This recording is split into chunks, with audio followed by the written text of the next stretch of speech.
What's up? What's happening, Auburn fans? Welcome into another episode of Auburn at the Voice of College Football. I'm your host, Blake Lane, and today we are here to talk about Hugh Freeze addressing the media as Auburn opens fall camp. Yes, he did. He talked about length, he talked about girth, and he talked about the confidence of the 2025 Auburn Tigers.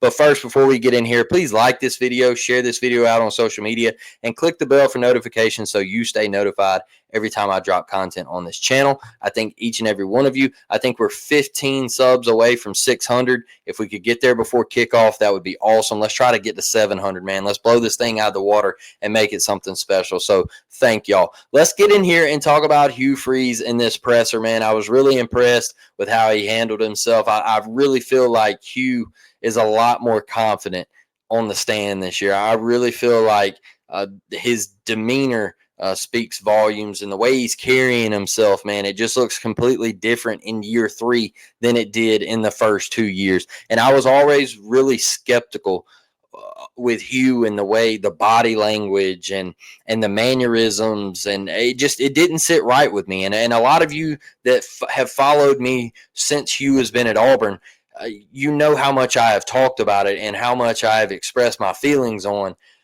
Sometimes I just I felt like he was miserable sometimes. Like it wasn't the Hugh Freeze that we had seen at Liberty. It wasn't the Hugh Freeze that we had seen at Ole Miss. And in year 3, going into year 3, it really feels like Hugh Freeze might be back in his bag. It feels like Hugh Freeze might have a little confidence, a little swagger, a little aura about him at Auburn in year 3. So that is one thing I noticed, and that's why we talk about confidence, right? We'll talk a little bit more about it here in a minute, but I was really, really impressed with how he was on the stand, man, and he looked like he had a little swagger about him, and he looked very confident about this football team. So first off, he was asked about injuries. Not a whole lot of injuries, he said. He said he feels like Auburn's really healthy. Hollis Davidson slowly working himself back. Jeremiah Cobb. He just said Jeremiah Cobb's got a fractured finger. We want to get him back, get that yellow jersey off. Gonna need him week 1 against Baylor at Baylor. Huge matchup for the Auburn Tigers to get things started. But he said he feels really confident with the health, and he's going to pray over his players because you don't want to get into fall camp, get injured, especially when you got a top 25 matchup coming on the road in week 1. So his next question he got asked was more about the depth at defensive back and the guys on this roster. He highlighted Champ Anthony, man, and said he's cleared to come back. I think that's awesome because each and every one of you know, I thought Champ Anthony brought the juice last year. Yes, he broke his leg, but I feel like he brought that headhunter mentality back to Auburn, back to that Auburn D where I felt like Auburn used to come downhill and pop you, put a hat on a hat, and I felt like they had been lacking that the past few years, and Champ really brought that juice. So glad to see him back. But he talked about you got the Jade Crawfords and the Kay and Lees and you got the Caleb Harrises, but you got guys like Blake Woodby coming in, Donovan Starr, and these young guys that he said, hey, New Boy Fagans, like these guys, Eric Winters, like these guys are really, really talented. They're going to get on the field. Yes, we're going to be young, but we got dudes. And he talked a little bit about Rayshon Pleasant. Rayshon Pleasant coming in from the transfer portal, getting on campus. Why did you go get a Rayshon Pleasant? Because you got Jay Crawford over there. Yes, Jay had a tremendous freshman year, but Hugh said, I wanted somebody to push him. I didn't want him to fall into the sophomore slump, right? We know a lot of times you see it all over sports. These guys, they play and they're like, oh, well, I don't have to work anymore because I'm a starter and it's just going to be given to me. No, Hugh said, I want Jay Crawford to be pushed. I want Kay and Lee to be pushed. And if one of them struggle, we got guys.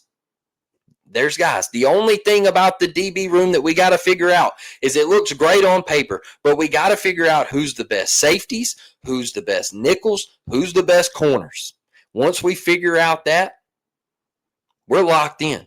We're locked in. This is a talented group. And I really, really felt confident about that. Hugh was oozing with confidence about this roster. That is one big thing that he's always talked about since he's been at Auburn. We did not have the roster to compete in the best conference in college football. And we do give him a lot of deserved criticism. It's deserved, because of who he's lost to. But he's told us our roster did not match up to successfully win games in this league. One reason why he talked about length and girth, baby. Got to have the dudes, the X's and O's. You know, they go a long way, but it's all about the Jimmies and the Joes. That's one reason why everybody's like, oh, Hugh Freeze and his coaching. Hugh Freeze and his coaching. Look, I'm with Tyler Siskey. I love what he says all the time. He says, hey, baby, coaching only takes you so far. On Saturdays, guess who wins games? Players do. X's and O's, they go so far. But on Saturdays, players win games. Robert Lewis catches the ball in the back of the end zone last year. You beat Missouri. Players win games. So I get it. I get the criticism. But that is what Hugh Freeze was oozing with confidence is we got some dudes, man. So the next question he was asked was about the offensive line. This right here should get every Auburn fan just through the roof, ecstatic. When we talk about offensive line, we know the struggles as Auburn fans that we have been through.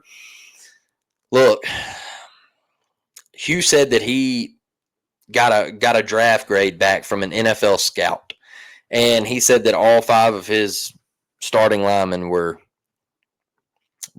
projected draft picks in the NFL draft next year. So that's heavy right there. That's heavy. That speaks volumes to what is expected out of this group. You go get Mason Murphy from USC, a guy that's played a lot of football. You go get Xavier Chaplin for Virginia Tech. That's a guy they think is going to be a first rounder. You got Connor Lew returning. You got Dylan Wade returning. You got Jeremiah Wright returning. Hell, he even mentioned you got Too Tall as a 6th man. He said that's a 2-year SEC starter. We got a guy that gets hurt. Too Tall's right there. He's available. Nice little rotation piece, man. This offensive line is going to be asked to be great this year. And I think they're going to live up to it. And I think Connor Lew's the guy that is going to lead this bunch. And I think they're going to do big-time things. And this is going to be the first time in a minute that we've had a really, really solid, good offensive line. And I'm not talking – it's not a knock to former players. I just think that this O-line could be an issue. I think they could help Auburn football. Instead of settling for 3, I think we're going to be getting 6 this year. And that's the difference in this offensive line. So he was asked about highlighting the new incoming freshmen. What kind of dudes do you have, man? Who are some of these guys that you think can get on the field? He talked about up front first. What are Auburn fans worried about on defense? Auburn up front. Well, who's going to step up for Auburn up front? 2 guys he highlighted, Malik Autry, and who else? Jordan Crawford. I think Jordan Crawford is going to be an absolute animal. I think it was Lance Dahl who said that he gave out, when he saw him on the practice field, he gave out Dorsey vibes, Glenn Dorsey vibes. So when you hear that name, oh, man, you got to think, hey, hell of a player, right? He's going to be physically dominant as a true freshman. Yes, I think he plays a lot. I think he is on the field. I think he eventually becomes a starter. I really do. Some people disagree with me. I think he eventually becomes a starter, and I think he plays a whole hell of a lot. I think he's a double team eater. I think he's going to clog holes, man. I think he's going to give you like Nick Fairley issues in the future for Auburn. I really do. I think he's that freaking talented. And I think he's a go-getter, man. I think he's going to get to the passer, and that is exactly what you need. He also mentioned Elijah Melendez. That's a freak, man. Highly rated linebacker coming in. I think he's going to get on the field.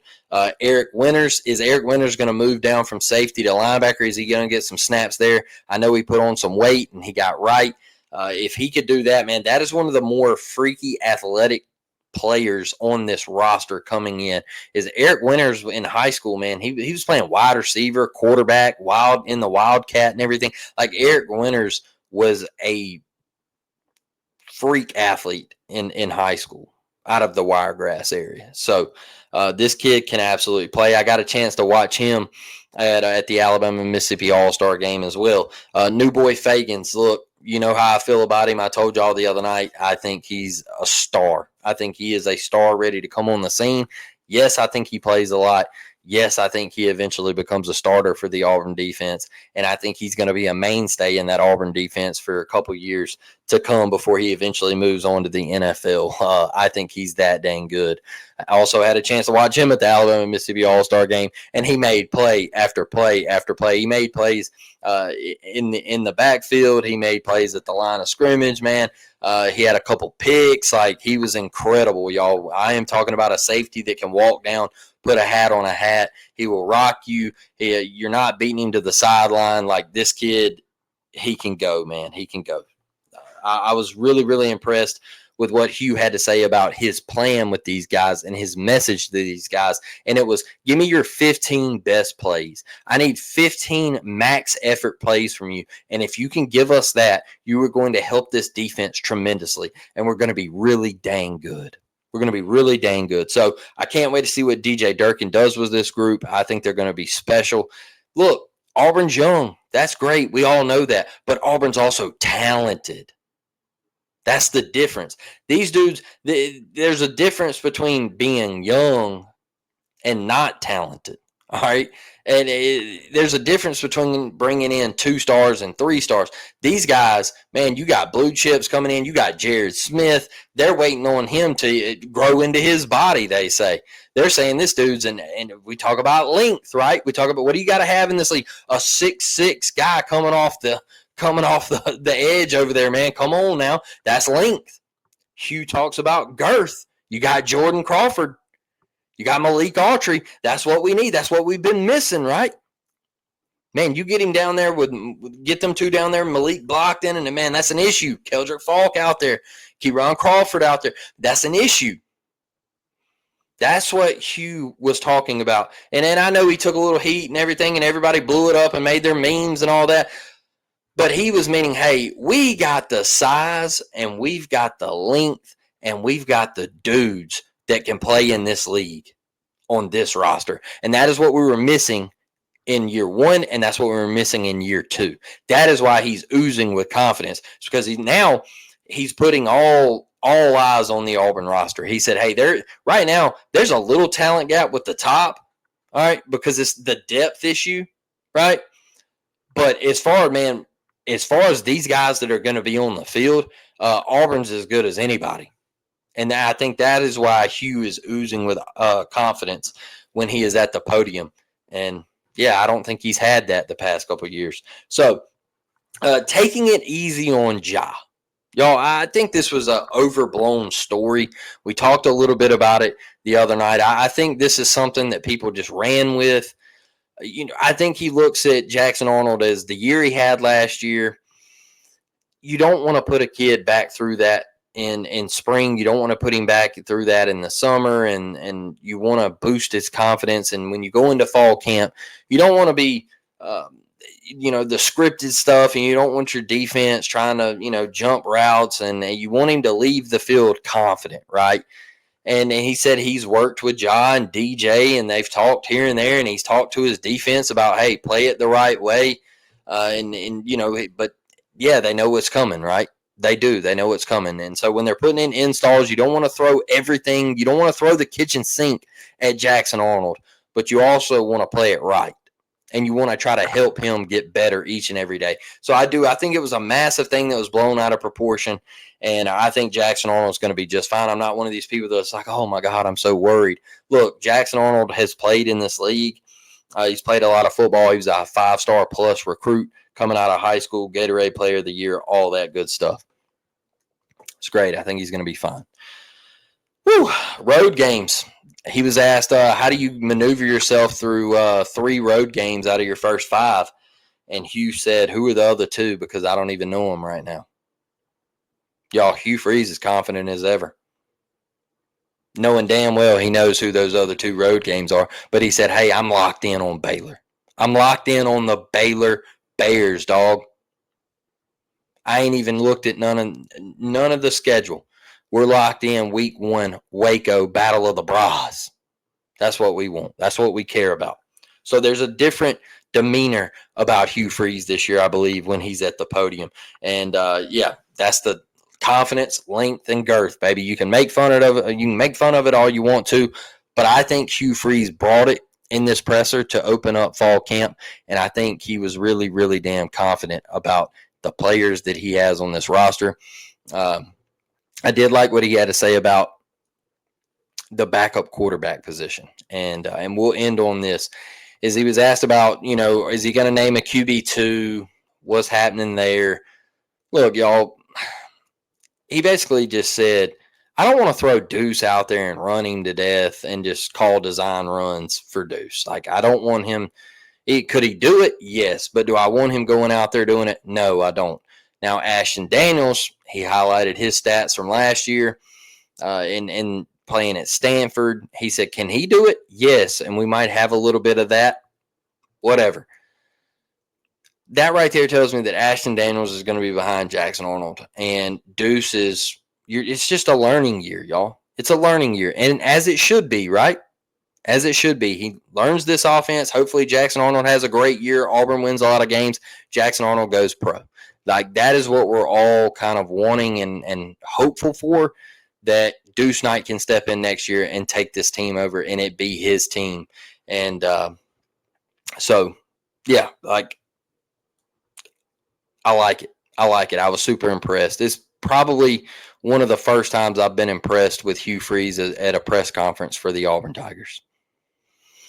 And I can truthfully say that, like, I really, really feel different about this 2025 team. So, yeah, that's going to wrap it up for this one, y'all. Going to hop out of here, and I hope everybody has a fantastic weekend.